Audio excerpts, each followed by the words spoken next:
Howdy, and welcome back to Let's Play EU4 as Japan. We're in the middle of a war with Korea for these two China-producing provinces. It's part of our mission to take these two provinces. Okay, and we just found out that Korea is loaded. You don't see it right now, but they had upwards of 1900 gold, which will allow us to continue our at-a-deficit colonialism. We currently have 4 colonies going up here and 1 colony going down here. And that means that colonial maintenance has gone from 0.66 per colony up to the first 3, and 4 for the subsequent one, so 4th one, and the 5th one costing nearly 22 per just that colony. So wow, is that expensive? We have an amazing leader who's leading us into a new technological era, and even though, my gosh, colonial range extender guy. That's going to be very important when we start to try to go over and do some interesting moves. I'm going to keep in mind that I have him. He's only 33. He'll probably be around for a while, and I definitely would pick him up because he makes 3. He's like the holy grail of colonial power advisors. Looks like this guy is not improving relations with these people, who I definitely want to be improving relations with. As soon as I'm ready to peace Korea, I'll just pull the guy off of him, because they're so close. It only takes 5 days for them to get back to active duty. So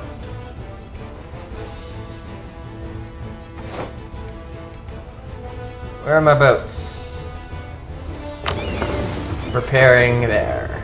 Do I have full fleet maintenance? Yep. So these guys up here, probably not needed up here, and my vassals are not sending troops over. If you remember, I was going to use Ming as my bulldog to do all my wars, but it said they wouldn't join, and I didn't know why, and I didn't check to see that they had a truce with Korea.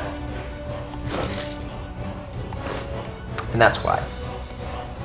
The reason I say these guys probably aren't needed up here is with only aggressiveness of 1 and ferocity of 1, even if they were to revolt, they would just kill some settlers. They wouldn't destroy the colony. Which at this point I might want them to destroy the colony, because then I would go back to not paying a lot for colonial maintenance. How? And these guys will be all fixed up right now, and I'm gonna come over. And I know that this... Oh, okay. Walk these guys here so that I don't have to move the ship to another zone. I think these guys will get there at the same time as they'll get over here. The boat's relative speed to troops' relative speed. The troops have a much bigger relative speed advantage in this game than they do in Crusader Kings 2, if you're familiar with that game. So I'm going to send these guys here, and I'm going to try to... I don't know if you ever did this in Crusader Kings 2, but there was something called boat bombing, where you would leave... Colonial Rush, great. You would leave a vulnerable stack, get them to come over and attack you, and bomb from your boats your troops that were on the boats. Now that doesn't work as well in this game, because it takes quite a bit longer to get off of the boats in this game. Everything moves slower in this game, which is probably good. I felt like boats were really overpowered in Crusader Kings 2. I'm hoping that they see, oh, weak little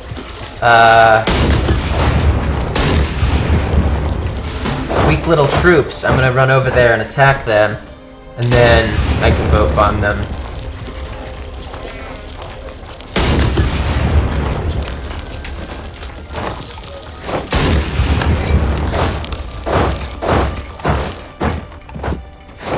And because Korea is like a little peninsula here...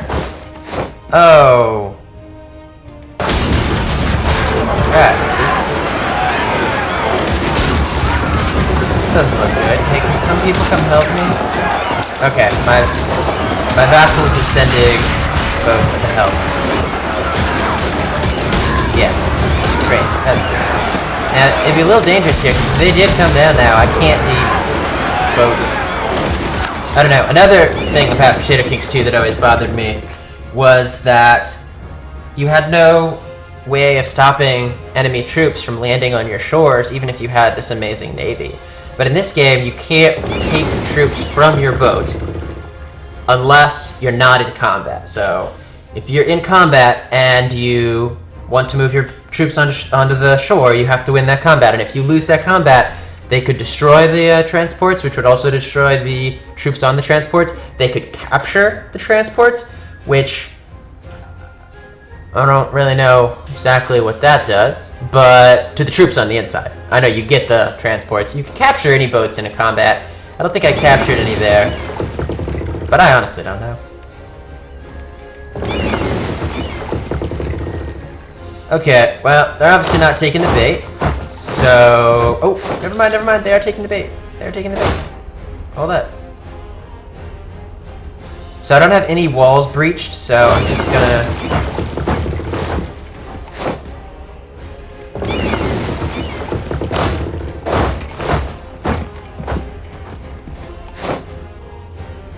They'll be there on September 23rd. Yeah, and see, my guys won't.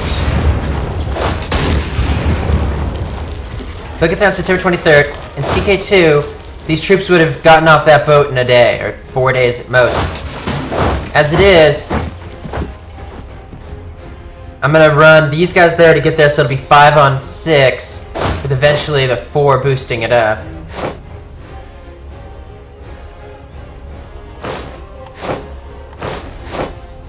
Huh, I must have got some good dice rolls or something, because I seem to have beaten them handedly.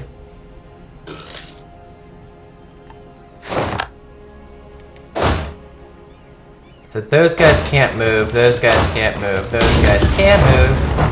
Oh.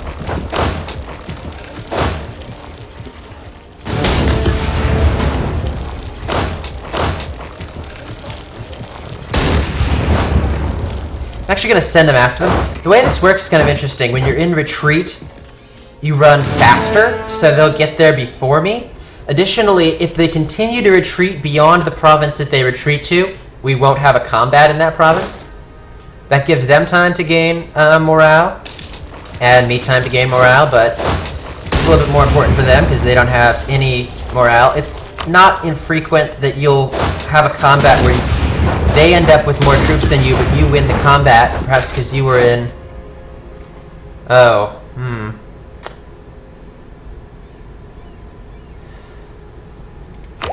Huh, I'm gonna go ahead and pick up the military tech. That's fine. Then I have to decide what's more important to me at this very moment. Diplomatic technology or administrative technology. So administrative technology could get me to another idea group. That's the biggest thing for me. But diplomatic technology could get me extra colonial range at 7, or my current idea group, I could get more colonial range like that. Global settler speed. Tariffs aren't important. Like I said before, colonies that you have in Asia are considered in the same ocean zone as you, so you don't use tariffs, you use taxes. You could check this by only for overseas territories. Same will be true for this once I settle it. So I really do want these 2. This 1. I don't need that. I don't need that. Whereas, I do want to get another idea group so I can get that economic idea and start fighting against this big inflation. A huge inflation. Does that affect colonial maintenance cost? No. So in some weird world where money isn't true for everything, only true for some things, it doesn't affect colonial upkeep cost. So that's pretty nice. I actually think that in the future, I'll probably be valuing administrative power more highly. But right now, I really want to get that next idea. So I'm going to go with taking the hit in administrative power.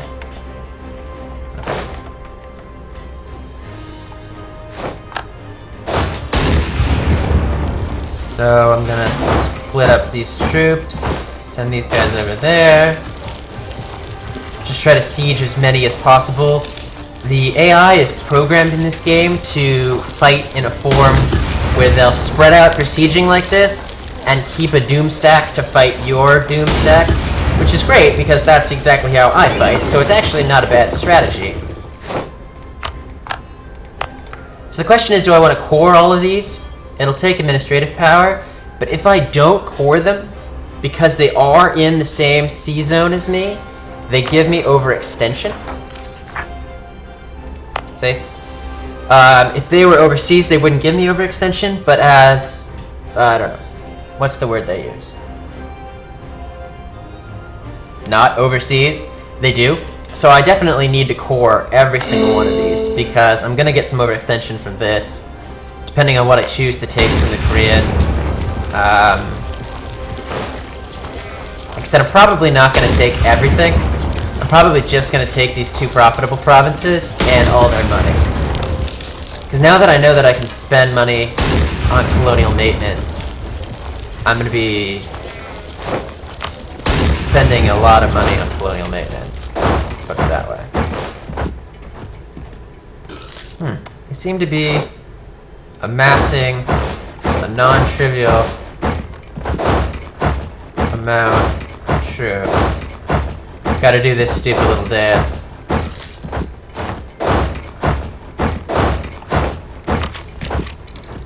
So here I paused, then get the higher colonial range. I'm more interested in the global settler increase of land of opportunity, but this will help a little bit. And I do believe it gives me my first domestic trade power. Well, obviously we talked about why I don't need to have mercantilism is because all of the zones, economic zones that I'm going to have a presence in, going to have a dominating presence in. I'm going to have the entirety of the Philippines. Every Philippine province, I do believe, I will control because they are all currently unsettled, except for this single one. And I'm not going to have really anything here, just Taiwan. I'm going to have a dominating trade presence in Japan's trade zone. And, of course, anything I settle in the New World, I'm going to have a dominating trade presence of. So I actually don't care so much about domestic trade power, which comes from mercantilism. But, it doesn't hurt. None of these are particularly useful. This manpower modifier is okay. Revolt risk isn't that useful because I'm going to be very peaceful. Fort defense, once again, peaceful. National tax modifier, awesome. And this is fine, although not that useful. So my colonist isn't doing anything, so I'm going to send him here. I'm not going to pick up another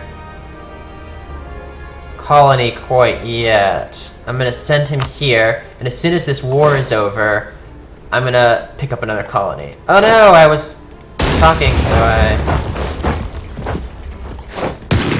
didn't walk them back and forth. It's fine. They didn't win before I managed to respond. Oh, this is interesting. Notice how these walls are broken? It comes from an event during the siege. It increases your siege progress because you've breached the walls. In Crusader Kings 2, if you play the game, I'm using this as a reference because, you know, it's still a game that's pretty active. A lot of people are going to be playing it. If you moved troops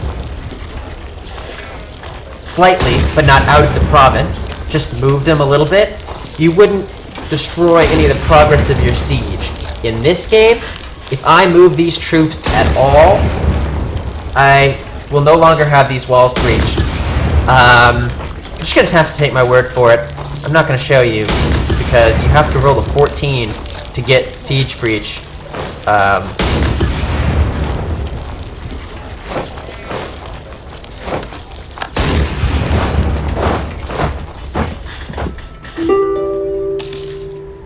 So what's your peace offer?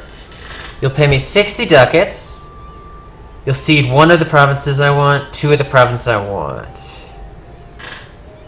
I'm gonna go ahead and decline that. I want more of your money. And ideally for you to convert to my religion. But... Whoa, Ming. Okay.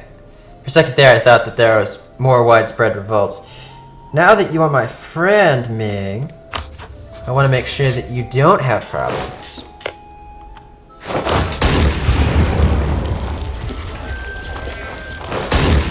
Oh, if they... Okay, so... Oh, naval supplies in the Krulls is actually better than usual. Naval supplies are worth more than fish. You come over here and check.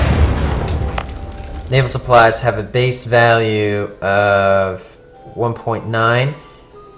And, supply and demand, it's pretty close. Fish has a... Oh. Fish is pretty equivalent, I guess. Naval supplies get really big when the Europeans start trying to colonize North and South America.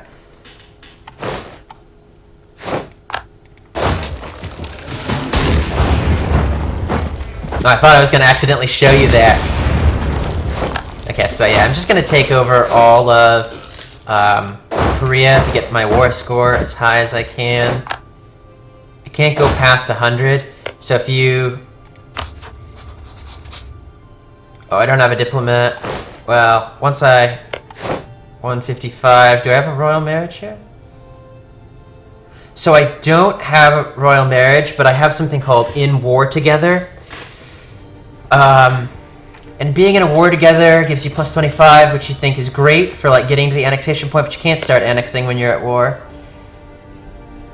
As soon as I'm out of this war, I am going to be able to annex these guys by, if I get one more relationship point, by giving them a royal marriage for 25 and a gift for 15.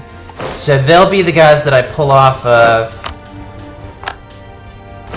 probably at the end of this month. Oh, they were enemies with Korea. Awesome, so I got a declared war on your enemy. Sweet. As soon as these sieges go through, having more troops in the siege, I haven't seen there to be a big difference in siege speed. But apparently blockading them does give you a bonus. So...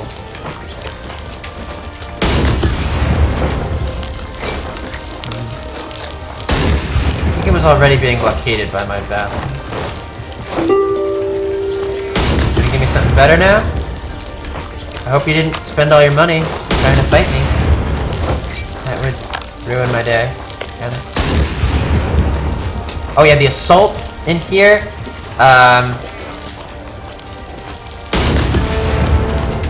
Not super great. Not something I'm going to be doing very frequently. It's not the same. Like, you don't need the 10 to 1. You need more than 10 to 1. Well, I definitely want this guy. He's awesome. And he's the only thing to really spend money on. To balance spending money on advisors and spending money on colonies now that I have multiple things to spend money on, I'm going to pick him up and spend a junk load of money. Yes, I am. Because I want more technology. If only Japan, you can get as fast as possible over to wherever you could get a core next to.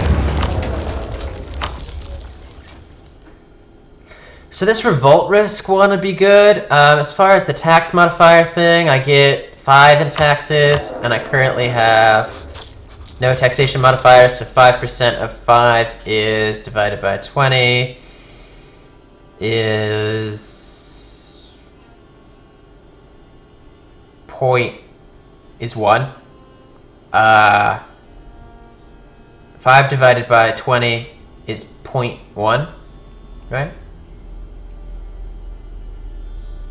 I think so.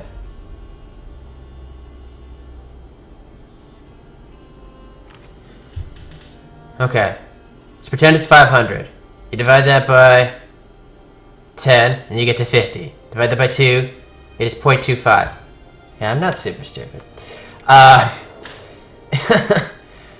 So, I don't really know about the stability cost modifier guy or the national tax modifier. 0.25 gold is just not that big of a deal. The national revolt risk could be good, so that I don't have to worry about revolts in Korea for a little while. Seems good.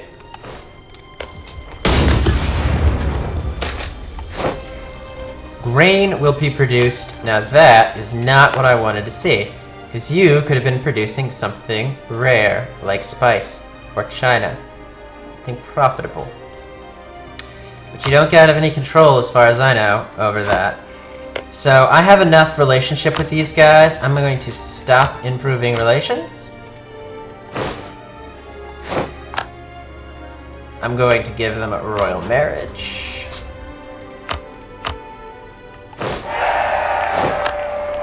And as soon as I take that over, I have a 99% war score as it is. So I'm gonna see if I can't get everything I want.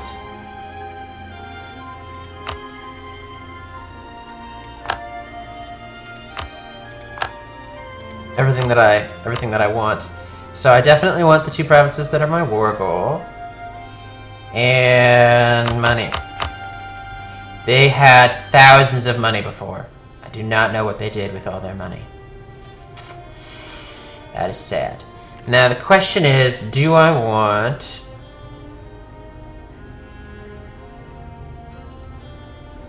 more provinces? I'll have some over-annexation issues, but I'll immediately be able to start coring them. Do I want more provinces?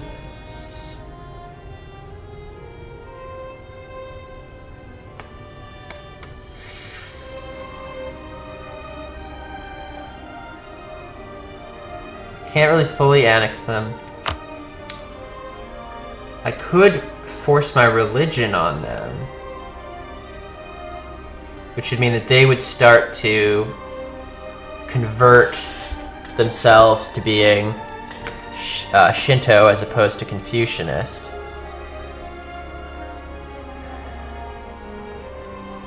You know, I'm gonna go ahead and take these provinces too. And this one. Can't take their capital. I could take these. Give me some over it. Oh wow. That give me some serious. People are angry at me. Only really care about Ming. I mean, he gets kind of angry. Minus 30 for Ming. And minus quite a bit from some of my vassals who I was trying to annex. I don't really care about these provinces, but at the same time, they are in this trade zone. I'm gonna go ahead and take everything in the trade zone. So, let's do it. Take everything in the trade zone, as much money as possible.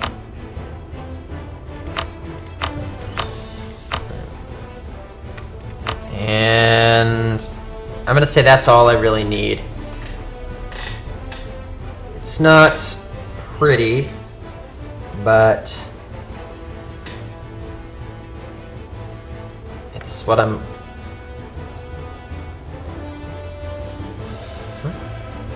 You do not have enough diplomatic power.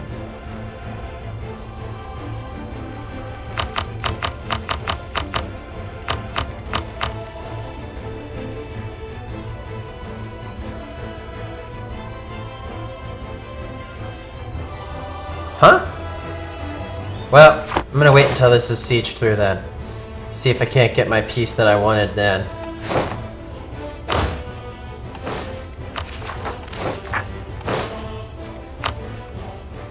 Not that I'm Like, now that I know that I'm gonna be friends with Ming... Yeah, I'm just gonna auto-decline that. Now that I know I'm gonna be friends with Ming, I don't care about having a little revolt risk down here in Korea. I probably won't spend the money. Can't do a full annexation. Still don't have the diplomatic power to do that, huh?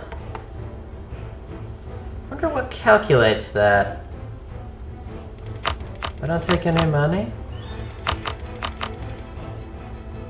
No?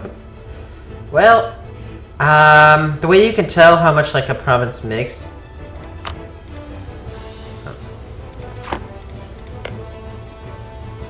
is fish and fish. Looks like this province is a little bit more profitable. That'll mean more overextension penalty, but can I get forced religion? Transfer trade power? Okay, so I'll get the transfer trade power. Which, does that get me any more bad boy points to ask for that? 30 or 30? No, it doesn't. So I'm gonna go with this, and this is gonna be the piece that I take.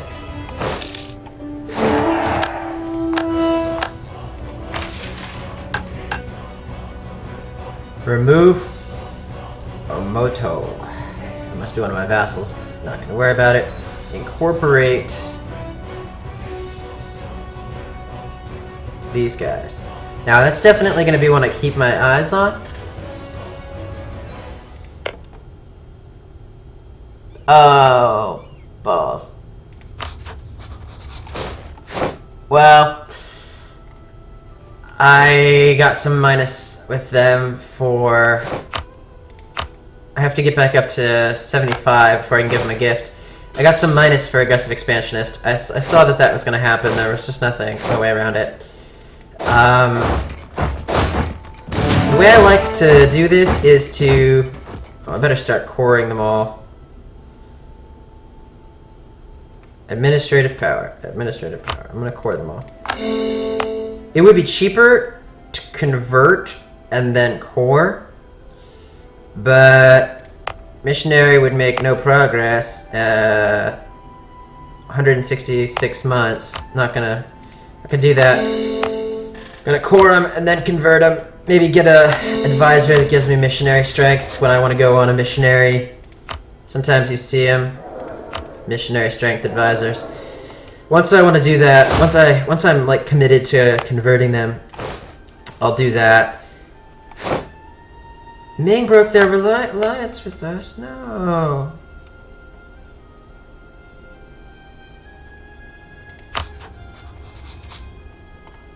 No, Ming. I was relying on you. No.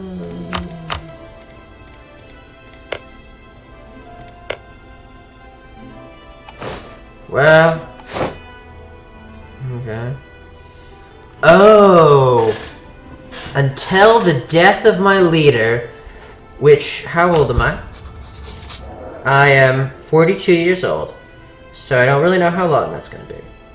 Until the death of my leader, I can reduce diplomatic technology cost by 15% for a lot of money. So let's take a look. That would be this tech. I honestly don't think I'm going to get a Diplo tech in my lifetime. It's unfortunate. That could be a really powerful modifier, but I don't think I'm going to live for more than 20 more years, and I don't think I'm going to, because I'm going to be investing my next in the idea, so I'm going to be investing my next diplomacy in this idea, so nope, not happening.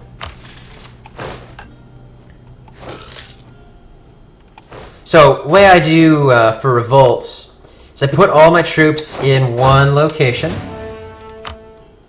I will give them a general. Awesome. He's a good fighting general. And I'm gonna send these light ships to patrol...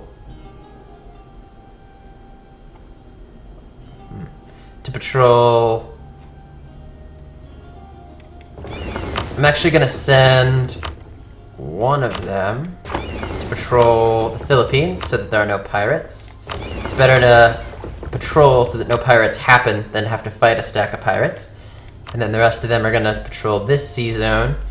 I still have competitors in my vassals for trade power. In the future, I won't be patrolling this except with one guy because I'll have all the trade power, and I won't do me any good to increase my trade power. I'll have 100% of the money in that trade zone.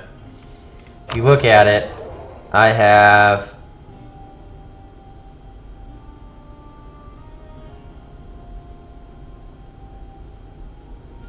33% right now, but as soon as I take control of all my vassals, I'll have 100%, and then I won't have to worry about getting trade power from light ships.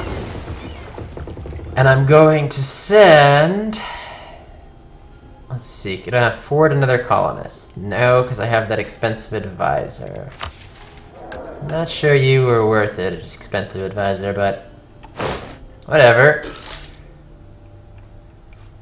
He's... mine now. I really thought I was going to be able to get a lot from Korea when I made that decision, because we'd seen in the previous video that Korea was loaded. They must have spent a lot of money on the war effort somehow. Don't know how. Gee, they've marked me as a rival? No, no, no.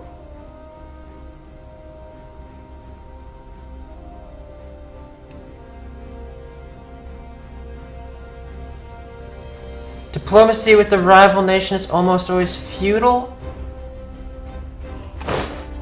No! Korea entered into a military thing against me? Oh, that is not worth it. Okay, so once again, don't care about my trade efficiency, don't care about my trade range. I should have just waited for them to be out of their treaty with Korea and then use them as the bulldog like I want, and then they'd be all my friend. So the reason I keep them all in one stack is say that I'd spread them evenly. With 13 troops, that would mean that there were 4 or maybe 5 troops in there, and those 7 would have killed me before these guys could walk over there. Now I can just have 13. Walk over there, no problem. Okay, I should be... yep. I should be able to give these guys a gift. That'll get them into...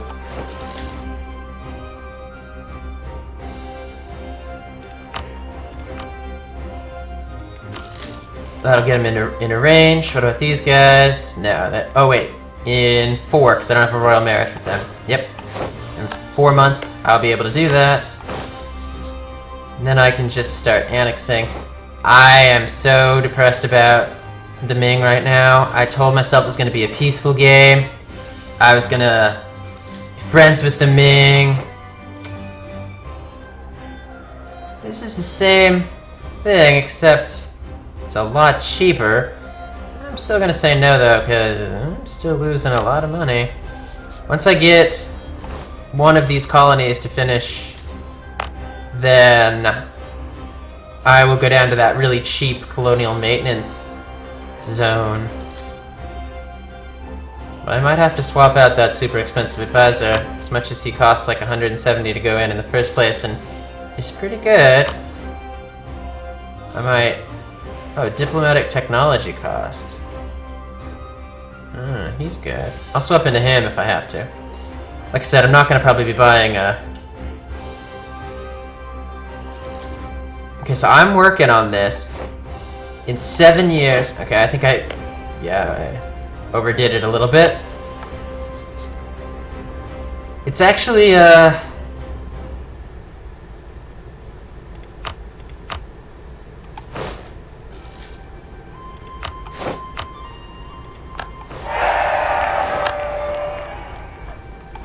I don't know if that was worth it. Maybe I should have left him there for 5 months instead of going through the whole gifting thing. Probably would have been a better idea to just leave him there for 5 months. I don't know, somehow I got it like Because see, it's like taking months to like transfer him and stuff. Yeah, it definitely would have been better, but...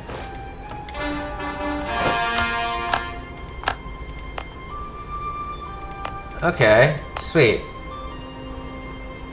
So it'll take 166 months, or no amount of months.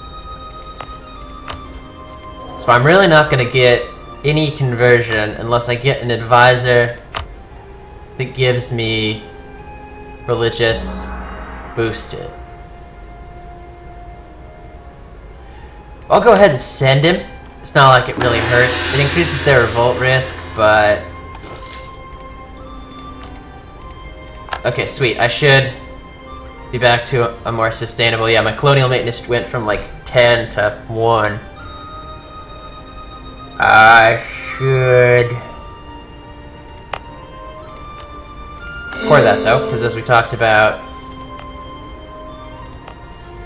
I'm gonna go ahead and send the colonist over here.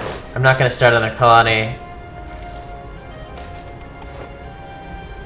Wow, it's really giving me the rise of urban culture, like I said a lot, but...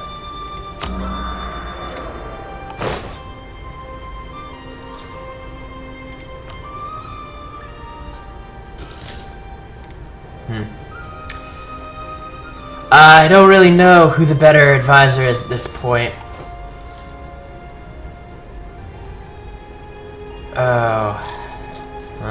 This event. Yeah, this event's not the best.